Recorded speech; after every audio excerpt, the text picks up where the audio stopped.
为了要保护影视人员的劳动权，替业界争取友善的工作环境，跨党派立委组成国会影视工作促进会，希望对政策来落手，来保护相关工作者的工作安全。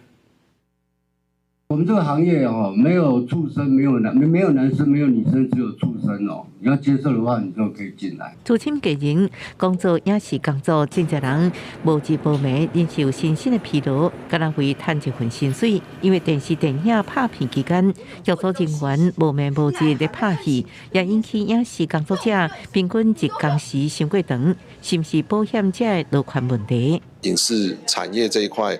其实应该说，整个商业在台湾的这个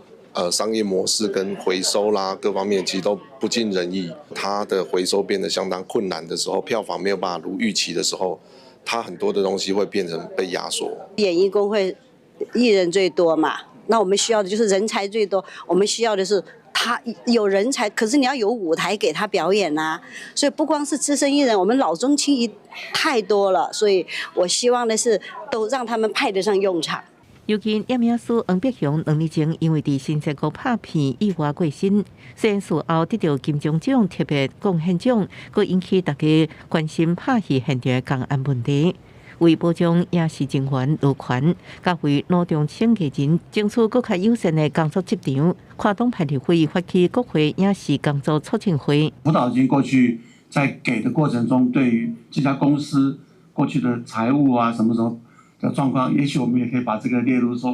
这家公司我们政府要给他辅导金，那过去在这个劳安方面啊或什么各方面我们做得不错。